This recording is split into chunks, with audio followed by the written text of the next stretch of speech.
ವೈರಮಂಗಲ ಮತ್ತು ರೈತರುಗಳನ್ನ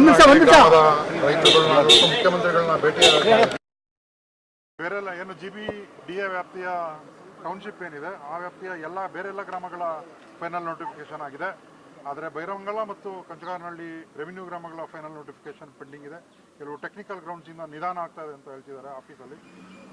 ಅದಕ್ಕೋಸ್ಕರ ಸ್ಪೀಡಪ್ ಆಗಿ ನಮಗೆ ಫೈನಲ್ ನೋಟಿಫಿಕೇಶನ್ ಆಗಲಿ ಅಂತ ಮುಖ್ಯಮಂತ್ರಿಗಳನ್ನ ಕೋರೋದಕ್ಕೆ ಅಂತ ನಾವು ಬಂದಿದ್ದೀವಿ.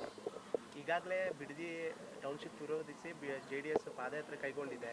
ಇದ್ರ ಮಧ್ಯೆ ಸರ್ಕಾರ ಕೂಡ ನಾವು ಮಾಡ್ತೀವಿ ಅಂತ ಹೊರಟಿದೆ. ಇನ್ನು ನಿಮ್ದು ಏನು ಸಮಸ್ಯೆ? ನಾವು ಇಲ್ಲೆಲ್ಲರೂ JDSನಲ್ಲಿ ಇದ್ದವ್ರೆ, ನಾವೆಲ್ಲರೂ ಇಲ್ಲಿ ಬಂದಿರೋದು. ಆದರೆ ನಾವು ಕಳೆದ 20 ವರ್ಷಗಳಿಂದ ಕಾಯ್ಕೊಂಡೇ ಇದ್ದೀವಿ ಟೌನ್ಶಿಪ್ ಆಗುತ್ತೆ ಅಂತ. ನಮ್ಮ ಜನರೆಲ್ಲರೂ ಒಂಥರ ಸಮಾಧಿ ಸ್ಥಿತಿ ಕಲ್ಪಿಲ್ಲ ಅಷ್ಟೇ. ನಾವು ಬೇರೆಲ್ಲ ಆಗ್ಬಿಟ್ಟಿದೆ. ನಮಗೆ ಒಂದು ಮದುವೆ ಮಾಡೋಕ್ಕಾಗ್ತಾ ಇಲ್ಲ, ಅಲ್ಲಿ ನಮ್ಮಲ್ಲಿ ಒಂದು ಹಾಸ್ಪಿಟಲ್ ಓಪನ್ ಮಾಡೋಕ್ಕಾಗ್ತಾಯಿಲ್ಲ, ನಾವು ಏನಕ್ಕೂ ಅಪ್ರೂವಲ್ ಕೊಡ್ತಾಯಿಲ್ಲ ನಮ್ಗೆ. ಒಂದು ಪೆಟ್ರೋಲ್ ಬಂಕ್ ಅಪ್ರೂವಲ್ ಕೊಡ್ತಾಯಿಲ್ಲ, ಒಂದು ಹೋಟೆಲ್ ಮಾಡೋಕ್ಕೆ ಅಂತ ಅಪ್ರೂವಲ್ ಕೊಡೋದಿಲ್ಲ, ನಮ್ಮ ಒಂದು ಚೌಟ್ರಿ ಮಾಡೋಕ್ಕೆ ಅಂತ, ಒಂದು ಎಜುಕೇಷನ್ ಇನ್ಸ್ಟಿಟ್ಯೂಷನ್ ಮಾಡೋದಕ್ಕೆ ಅಂತ ಒಂದು ಅಪ್ರೂವಲ್ ಕೊಡೋದಿಲ್ಲ. ನಮ್ಮದು ಕೇವಲ ಕೃಷಿ ಭೂಮಿ, ರೆಡ್ ಝೋನು. ನಾವೇನಾದರೂ ಪ್ರಾಜೆಕ್ಟ್ ಮಾಡೋಕ್ಕೆ ನಮ್ಮ ಭೂಮಿನ ಪ್ಲೆಡ್ಜ್ ಮಾಡೋಕೆ ಹೋದರೆ ಎಕರೆಗೆ 1 ಲಕ್ಷ ಮಾತ್ರ ಲೋನ್ ಕೊಡ್ತಾರೆ. ಬೇರೆ ಪಕ್ಕದ ಊರುಗಳಲ್ಲಿ ಅಲ್ಲಿಂದ ಬಂದರೆ 2 ಕೋಟಿ ರೂಪಾಯಿ ಲೋನ್ ಕೊಡ್ತಾರೆ, ನಮಗೆ ಮಾತ್ರ ಎಕರೆಗೆ 1 ಲಕ್ಷ ಮಾತ್ರ ಲೋನ್ ಕೊಡ್ತಾರೆ. ಅದು ಎಲ್ಲ ಸಮಸ್ಯೆ ಇದೆ. ನಮ್ಮ ರೆಡ್ ಝೋನ್ ಆಗಿರೋದ್ರಿಂದ ಅದೊಂದು ಸಮಸ್ಯೆ ಇದೆ. ಪುಷ್ಪಾವತಿ ನೀರಲ್ಲಿ ನಾವು ವ್ಯವಸಾಯ ಮಾಡೋಕ್ಕಾಗ್ತಾ ಇಲ್ಲ. ರೈತರೆಲ್ಲರೂ ಹೇಳ್ತಾರೆ ನಿಜ ವ್ಯವಸಾಯ ಮಾಡ್ತೀವಿ ಅಂತ, ಆದರೆ ತೆಂಗಲ್ಲಿ ನಮ್ಮಲ್ಲಿ ಇಳುವರಿನೇ ಇಲ್ಲ. ನಮ್ದು 6 ಎಕರೆ ತೆಂಗಿನ ತೋಟ, ಅದರಲ್ಲಿ ಇಳುವರಿನೇ ಇಲ್ಲ. ಕಳೆದ 20 ವರ್ಷಗಳಿಂದ ನೀರು ಪೊಲ್ಯೂಟ್ ಆಗ್ತಾ ಎಲ್ರಿಗೂ ಇಳುವರಿ ಕಡಿಮೆ ಆಗ್ತದೆ. ಅದು ಎಲ್ರಿಗೂ ಗೊತ್ತಿರೋದೆ. ಗ್ರೀನ್ ಕಾಣುತ್ತೆ ಅಷ್ಟೇ, ಅಲ್ಲಿ ಟ್ಯಾಂಕ್ ಮೇಲೆ ನಿಂತ್ಕೊಂಡ್ರೆ ಗ್ರೀನರಿ ಕಾಣುತ್ತೆ, ಆದರೆ ವಸ್ತುಸ್ಥಿತಿನೇ ಬೇರೆ ಇದೆ. ಇಳುವರಿನೇ ಕಡಿಮೆ, ಸೊಳ್ಳೆ ಕಾಟ, ನೆಮ್ಮದಿಯಾಗಿ ನಿದ್ದೆ ಮಾಡೋದಕ್ಕಾಗಲ್ಲ, ಸ್ಮೆಲ್ಲು. ವೃಷಭಾವತಿ ಕೆರೆನ ಸ್ವಚ್ಛಗೊಳಿಸ್ತೀವಿ ಅಂತ ಕಳೆದ ಎಲ್ಲ ಸರ್ಕಾರಗಳು ಹೇಳ್ಕೊಂಡೇ ಬಂದಿದೆ. ಟೆಂಡರ್ ಆಗುತ್ತೆ, ಆಮೇಲೆ ನಿಂತ್ಕೊಳ್ಳುತ್ತೆ, ಅದೆಲ್ಲ ಸಮಸ್ಯೆ ಇದೆ. ಸೊ ನಾವು ಅದಕ್ಕೆ ಅಲ್ಲಿ ವ್ಯವಸಾಯ ಮಾಡೋಕ್ಕೆ ನಮ್ಮ ಕೈಲಿ ಆಗಲ್ಲ. ಕಾರ್ಮಿಕರ ಕೊರತೆ ಇದೆ. ಅದಕ್ಕೋಸ್ಕರ ನಾವು ಟೌನ್ಶಿಪ್ ಪರ ಇದ್ದೀವಿ. CM ಏನು ಹೇಳಿದ್ರು ನಿಮಗೆ? ನಿಮ್ಮ ಬೇಡಿಕೆಗೆ ಏನು ಮಾಡಿದ್ರು?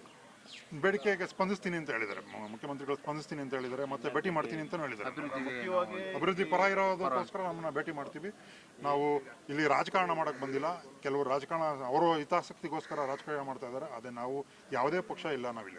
ಸರ್, ನಿಮ್ಮ 2 ಹಳ್ಳಿಯಲ್ಲಿ ಎಷ್ಟು ಮನೆ ಇದೆ, ಅಂದ್ರೆ ಎಷ್ಟು ರೈತರು ಇದ್ದಾರೆ, ಅದರಲ್ಲಿ ಎಷ್ಟು ಜನರಿಗೆ ಈಗ ಸಮಸ್ಯೆ ಆಗ್ತಿದೆ ಅಂತ?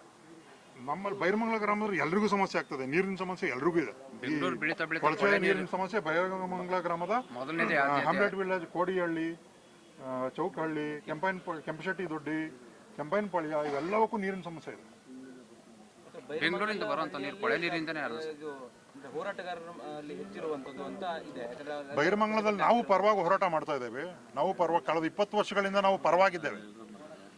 ಈಗ 500 ದಿನ ಅಂತ ಏನೋ ಹೋರಾಟ ಇದೆ. ಇದು ನಮ್ಮ ಈ ಹೋರಾಟ, ಪರ ಹೋರಾಟ ನಮ್ದು 20 ವರ್ಷದಿಂದ ಮಾಡ್ಕೊಂಡು ಬರ್ತಾ ಇದ್ದೇವೆ. ಎಲ್ಲ ಮುಖ್ಯಮಂತ್ರಿಗಳಾದಾಗೂ ಇಲ್ಲ ರೆಡ್ ಝೋನಿಂದ ಕೈ ಬಿಡಿ, ಇಲ್ಲ ಟೌನ್ಶಿಪ್ ಮಾಡಿ ಅಂತ ಎಲ್ಲರನ್ನೂ ಕೋರ್ಕೊತಾ ಇದ್ದೀವಿ. ಆದರೆ ಯಾರು ಇವತ್ತವರೆಗೂ ಮಾಡಿರಲಿಲ್ಲ. ಸನ್ಮಾನ್ಯ ಮುಖ್ಯಮಂತ್ರಿಗಳು ಮಾಡ್ತಾ ಇದ್ದಾರೆ. ಅವರಿಗೆ ಹೃತ್ಪೂರ್ವಕವಾಗಿ ಅಭಿನಂದನೆಗಳು ಸಲ್ಲಿಸ್ತೀನಿ. Thank you.